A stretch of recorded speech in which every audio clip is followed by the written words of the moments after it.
বাংলাদেশের জাতীয় পত্রিকা দৈনিক সংবাদ প্রবাহের একজন প্রতিনিধি হিসাবে এখন দাঁড়িয়ে রয়েছি কলকাতার হায়াত রিজেন্সিতে। ভারত এবং বাংলাদেশের যে গঙ্গা পদ্মার পানি চুক্তি হয়েছিল 1996 খ্রিস্টাব্দে তৎকালীন ভারতের প্রধানমন্ত্রী দেবগৌড়া এবং বাংলাদেশের সাবেক প্রধানমন্ত্রী মাননীয়া শেখ হাসিনার নেতৃত্বে, সেই পদ্মা এবং গঙ্গার যে চুক্তি, সেই চুক্তি 30 বছর পূর্ণ হতে চলেছে আগামী বছর। সেই চুক্তি কি একই রকম ভাবে থাকবে না নতুন কোনো পরিবর্তন আসবে, সেই নিয়ে কিন্তু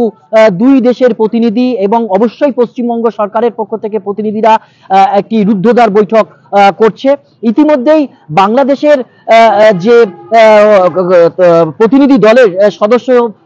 যারা আছে 11 জনের সদস্য কিন্তু পশ্চিমবঙ্গের ফারাক্কায় জলসীমা দেখে গেছে এবং ফারাক্কা ব্যারেজ থেকে জলের যে পরিমাণ নব্যতা সেগুলো জরিপ করেছেন এবং তারা বারবারই এটা বুঝতে চেষ্টা করেন যে জলের পরিমাণ অনেক সময় কিন্তু শুখা মরশুমে বাংলাদেশের দিকে অনেক কম প্রবাহিত হয়। সেই সমস্ত কিছু সরজমিনে তারা দেখে কিন্তু এটা উপনীত হয়েছেন যে জলের এখন যে বর্তমান প্রবাহ ফ্লো সেটা অনেকটাই কম। এবং এই রুদ্ধদ্বার বৈঠকের পর শুক্রবার টেকনিক্যাল কমিটির বৈঠক হবে, সেই বৈঠক থেকে চূড়ান্ত সিদ্ধান্ত কিছু আসবে এবং আশা করা যায় যে বহু প্রতীক্ষিত দুই দেশের মধ্যে যে তিস্তা পানি নিয়ে চুক্তির কথা বারবার উঠে আসে, সেই তিস্তা পানি চুক্তি কতটা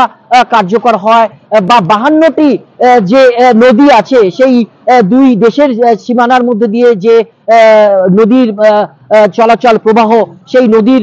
যে আরো রূপরেখা বা তাদের নিয়ে চুক্তি কতটা হতে পারে, কতটা জল তাদের পেতে পারে বা তাদের দিক থেকে নতুন কোনো শর্ত আসছে কিনা, সেই সমস্ত বিষয়গুলোকে কিন্তু এই হায়াত রিজেন্সিতে বৈঠকের মাধ্যমে উঠে আসছে। বাংলাদেশের 11 জন সদস্যের যে প্রতিনিধি দল, সেই প্রতিনিধি দলের যিনি নেতৃত্ব দিচ্ছেন বাংলাদেশ থেকে যৌথ নদী কমিশনের সদস্য মোহাম্মদ আব্দুল হোসেনের নেতৃত্বে এবং ভারতবর্ষের থেকে সরকারের থেকে যিনি শীর্ষস্থানীয় কর্মকর্তা আছেন বন্যা নিয়ন্ত্রণ এবং সেচ দপ্তরের পক্ষ থেকে শরৎচন্দ্র, এটাই যে এই বৈঠকের থেকে কতটা ফলপ্রসূ